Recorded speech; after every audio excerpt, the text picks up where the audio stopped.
This episode is part of our series discussing the debate topics released for Debatable Open 2021. The motions can be found in the description along with timestamps for your convenience. Please enjoy.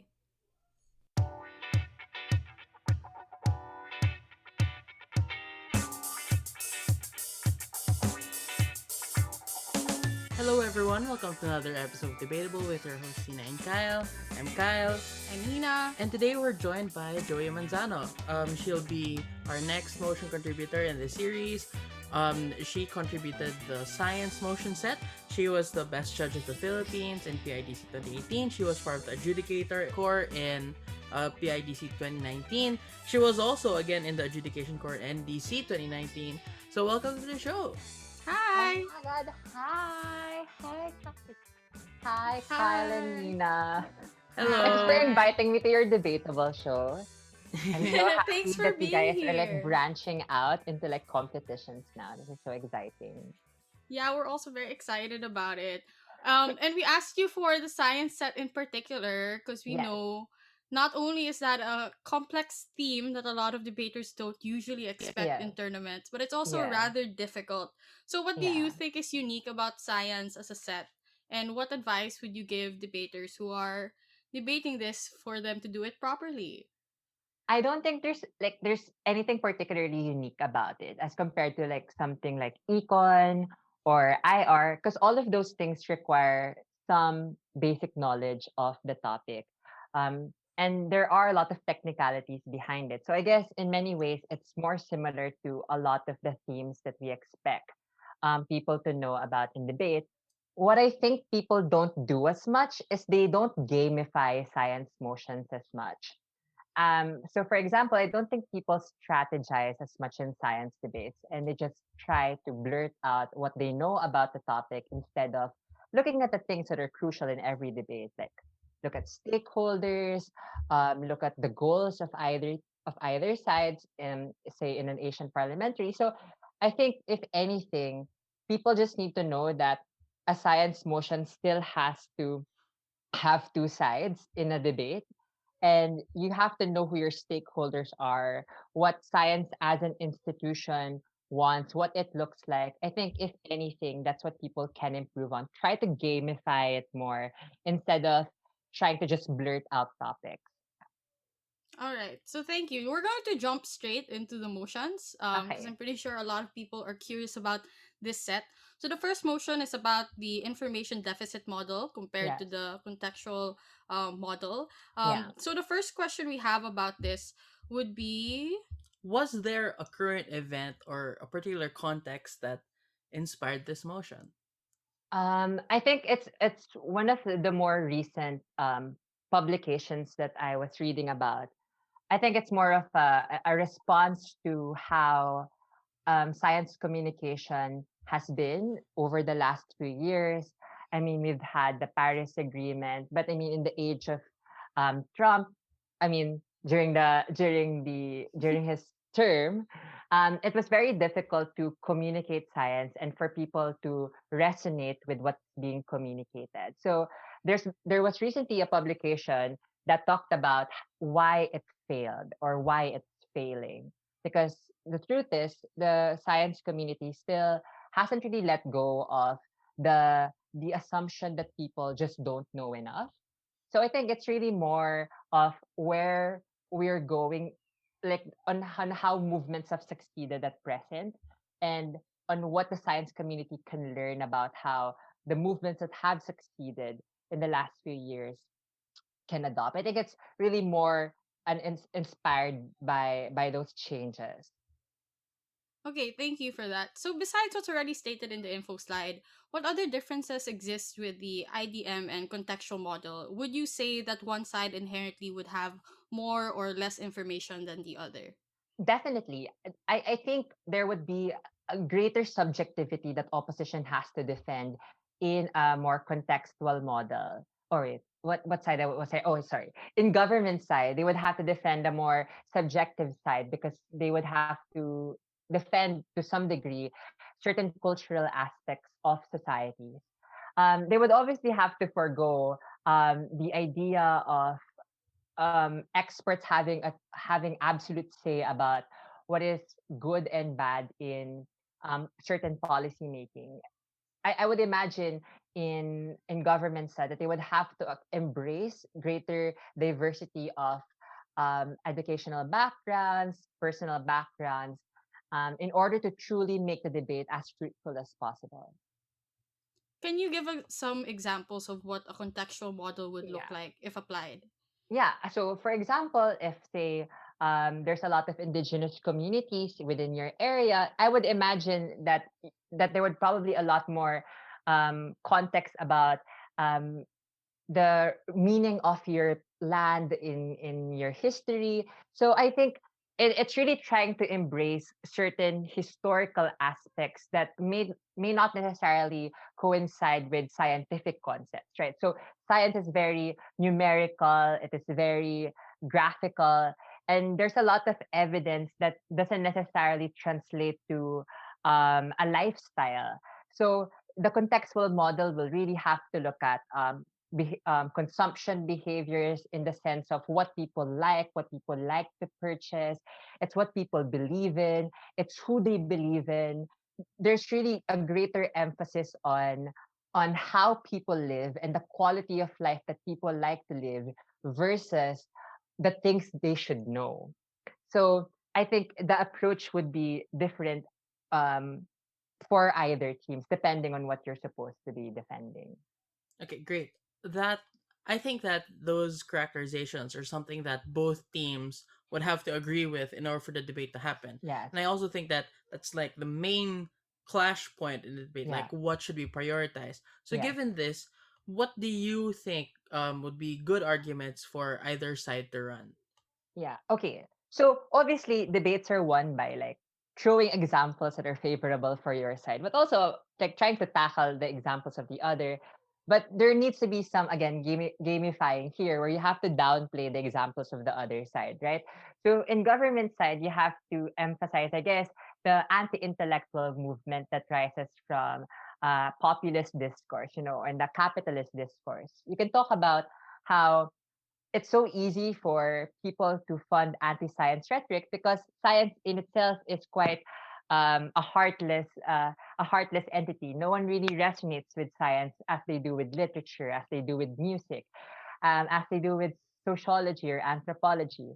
So I would argue that the information deficit model is outdated because it presumes that people are just don't know enough instead of people not subscribing to the idea, right? So government has to emphasize the barriers that deter people from wanting to subscribe despite having access to information. Okay, so the issue there is subscription than it is accessibility. So that is what they Mm, need to harp on, right? So yeah. I think the easiest examples that government can run are like talking about Trump. So like in America, why is there so much anti-environment rhetoric? And I think the easiest way to say that, the easiest way to argue that is that despite them having a lot of access to to online information, it's that there are structural barriers being put by political and entities, people that they revere. So those are things that people can talk about that government can talk about on why scientists may not necessarily be the most equipped to handle those barriers. So for opposition side, I think the the thing that they would really have to harp on is the dangers of subjectivity in a discussion at this age. So they really have to harp on that it's 2020, that people do have access to online information, and that if we start like backtracking from this information deficit model, which I would argue has still largely worked in educating the youth, that it might increase the chances of the idea that environmental protection is something that we can forego if a certain lifestyle is inherently incompatible to it, right? So someone can simply say this is un-American of us to not consume as much or to not believe in industries and innovation because that's the easiest way to brand it, right? That Mm, capitalism constantly innovates at the expense of the environment. So you know, that's the dangers of sometimes of a contextual model, is that it may inadvertently encourage people to be lax about the seriousness or the gravity of climate issues. Mm. So, speaking of being lax and Yeah. stuff, we're going to move now to the second motion, which Okay. is about the use of human challenge trials, Yes. or HCTs. Yes. So, the first question we have about that second motion would be like, how would that look like, or how would that expedite the vaccine development process, Yeah. and how much does it expedite exactly? Okay, so the thing here is human challenge trials is an existing model to try and develop certain drugs. So what it does is, so there's different phases in vaccine trial, sorry, in drug development and vaccine development. And one of the phases there is for people to be exposed naturally to the virus. So that can take about 10 years for that phase to happen organically. So what they would do is that they would have a cohort and they would infect a certain portion with the virus, a certain with placebo, and then they would just let them go free.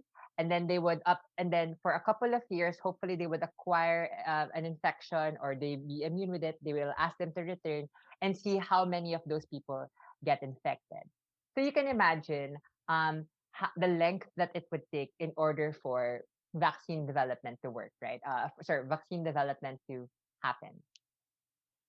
The human challenge trials, what it essentially does is it bypasses the entire natural infection. It says, how many people of you are willing to get infected?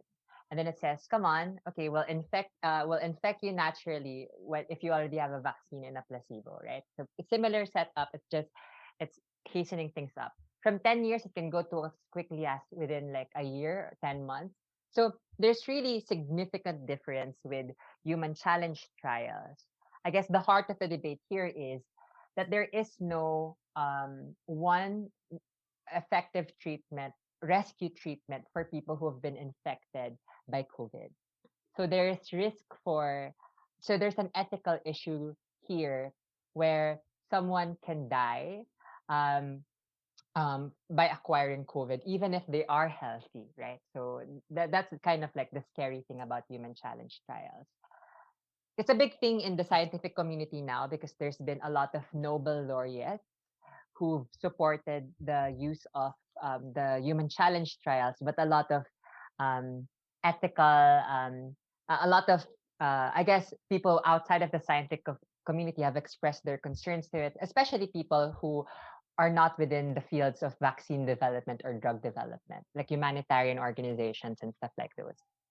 I can see why, because Yeah, even in the info site it says that it's intentionally introducing an infectious yeah, disease. And I have read some papers where it talks about like some other historical examples of yes, human challenge studies, which by today's standards would be completely unethical.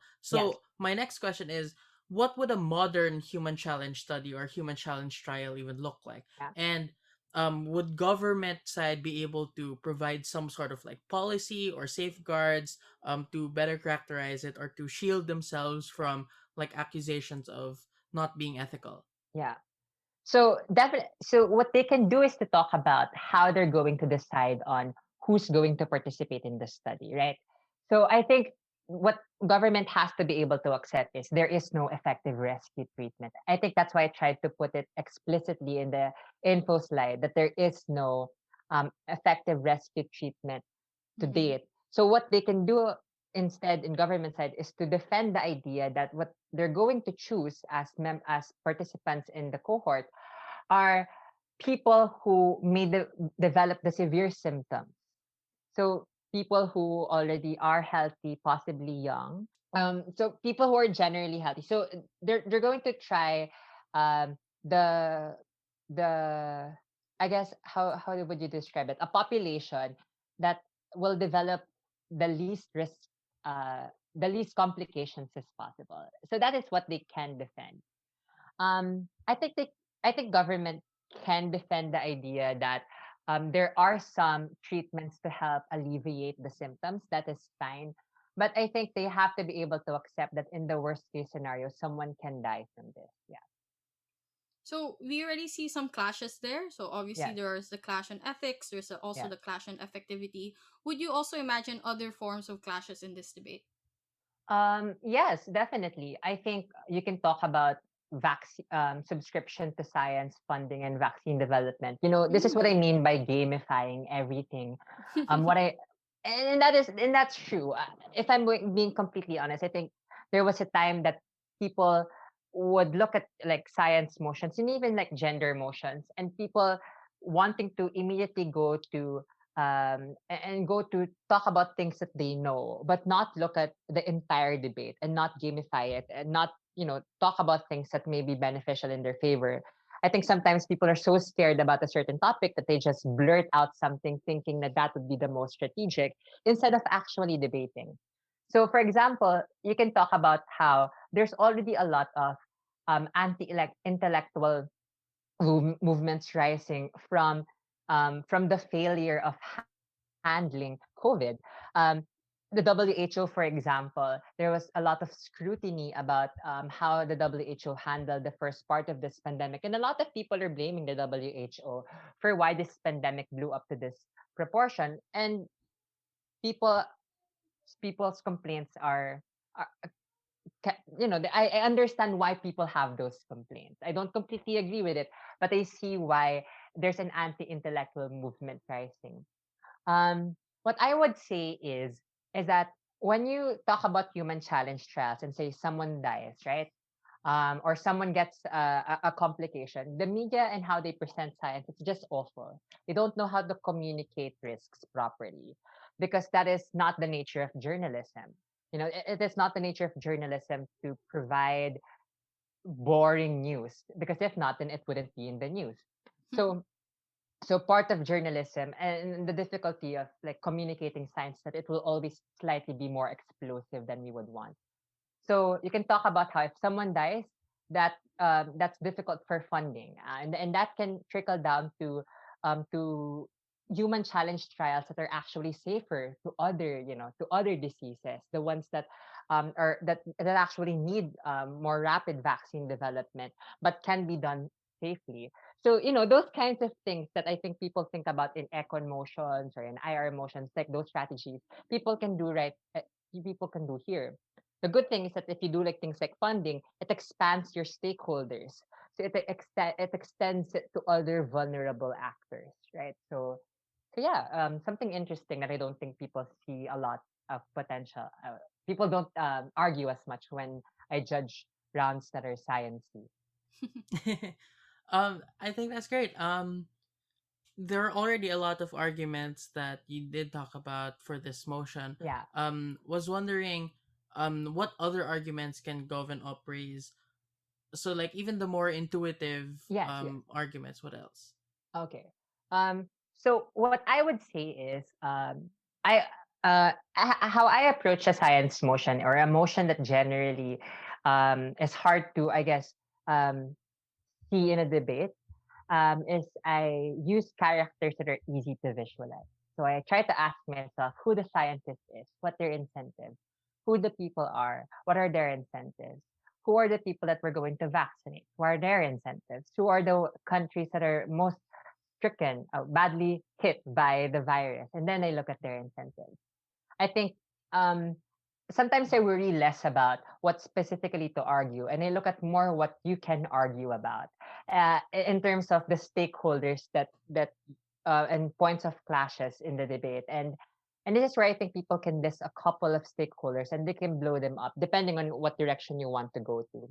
So I would say, I guess, if you want to run a more intuitive case, you begin with something very heavily ethical, right?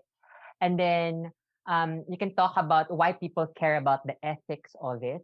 You can talk about how why there's an ethical committee for every research done, and then you can proceed to the morality of people in the developing world or people who are poor and why they're more likely to be the ones that become participants of the study because they will get money.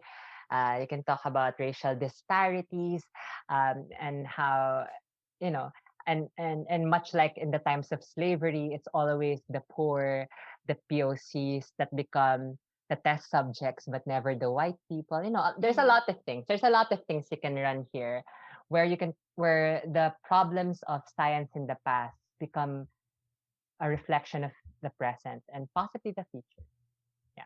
So I think what's interesting is with the two motions we've discussed so far, ethics comes up a lot. And this Yes. is also true for the third motion. So the third motion Yes. is about PubPeer. And Yes. I did some research on this Yes. prior to recording. And I know this issue it's a classic because it's Yes. also been there since 2015, or Yes. at least the articles I've been reading. Yeah. So would you say that this debate is mostly about the anonymity aspect of Yeah. it? Is it about the accountability in the scientific community? Is Yeah. it about peer reviews in general, or a little bit of all of those things? A little bit of all of those things. You hit the nail in the head. Is that the tamang phrase? Is it Yeah, I you hit think Yes, the so. nail in the coffin? Basta whatever the hell that is. Yeah. Whatever. Basta you hit the mark. Yun na lang, you hit the mark. Ayun. Let's just say Ayun. you hit the mark. It is all of those things. There's a lot of question in the sciences whether anonymity is beneficial or whether transparency is the best way to provide constructive criticism. And I think that's what I want this motion to really talk about. Whether anonymity is good in the sciences. The thing is, there's been already a lot of debates about the value of anonymity in political discourse, in how society navigates different social issues. Uh, and the thing is, I think anonymity is especially important I guess, a point of debate in the sciences. Some people feel like they don't have a voice to air out their concerns about certain scientific studies, but some take the opportunity of anonymity to be unnecessarily crass about the veracity of certain scientific facts. So that is really what this motion aims to tackle, to look at anonymity as an issue, but look at it at a different context. And hopefully that's what um, the debaters try and see this motion to be. Mm. So, in debating this, what would you say are the fairest standards? Like, when creating this motion, what did you have in mind when you're talking about what is good to the scientific community? Yeah. Okay. So if you're in government side, so I will talk about generally. See, the thing is, there's a general theme for all of these motions, and it's that I really wanted all teams, whatever motion they choose, to have a topic about anti-intellectual discourse, like Yeah. the rise of anti-intellectual movement. That's what I really wanted everyone to talk about, regardless of what the motion is. And I think that is because that is what's most relevant to a lot of people and resonates to a lot of people, especially within the debating community. Um, so for government side, you can talk about how anonymity encourages exactly what I was saying earlier in the last two motions, the anti-intellectual discourse. That um, the issue here is often you can be too nitpicky, that you might highlight something that is uh, not necessarily correct about the study, but there's almost the idea that it's malicious if there's something wrong about a study, that I think isn't encouraged in a world where transparency is a premium.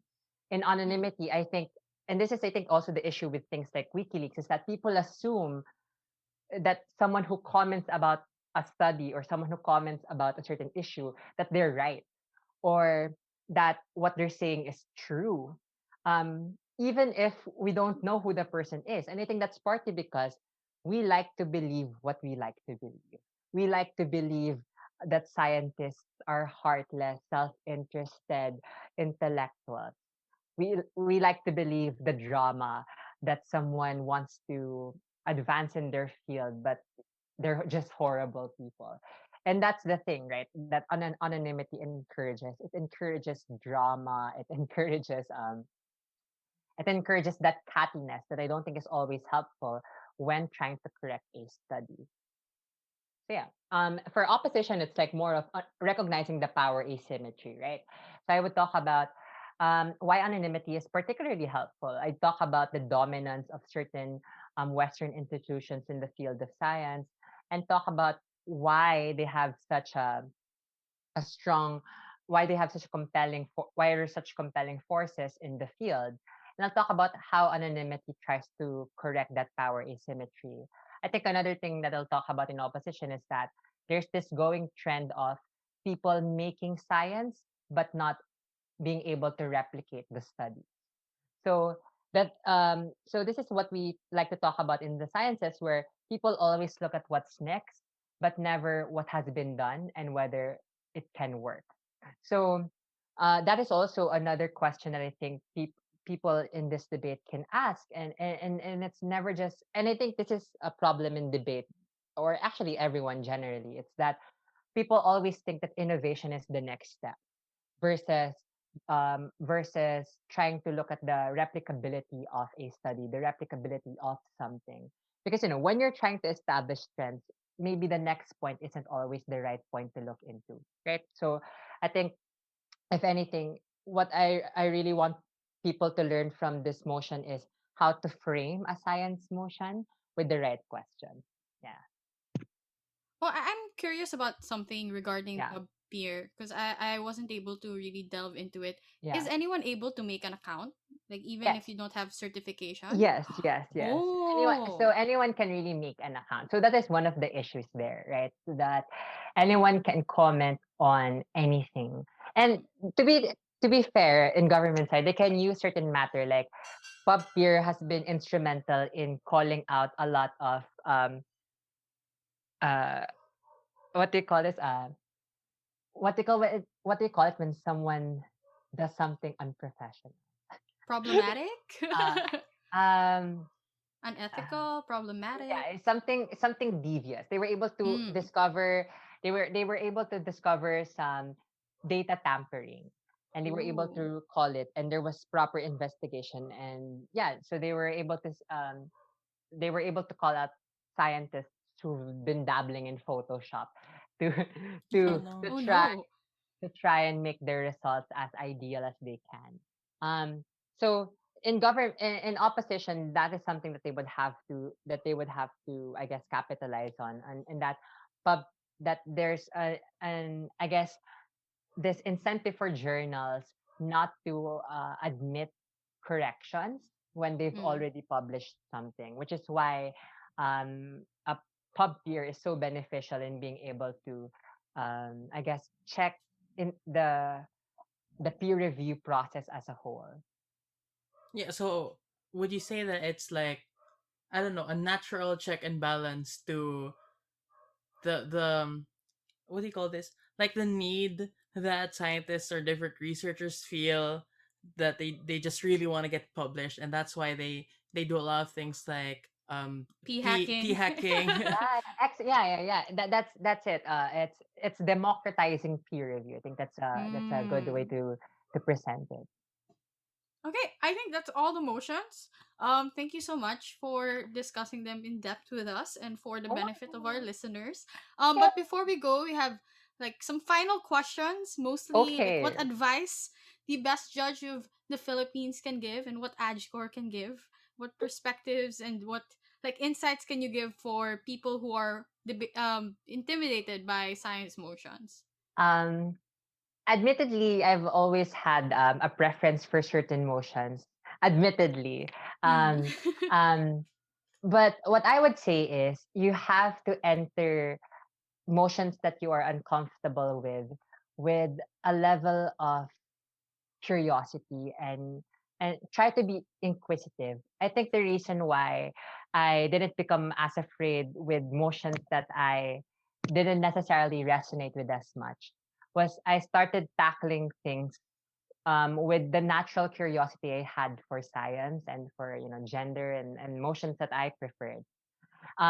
So again, try to make it fun. Look at who your stakeholders are. But if anything, try to temper your conclusions. The world isn't always going to explode as a natural conclusion of every argument in a science motion. The world isn't going to end because there's one scientific fallacy. So I would say treat it delicately, like you would treat economic facts or political facts. Try to temper your conclusions so that your information would resonate a bit more. You know, they would seem more reasonable.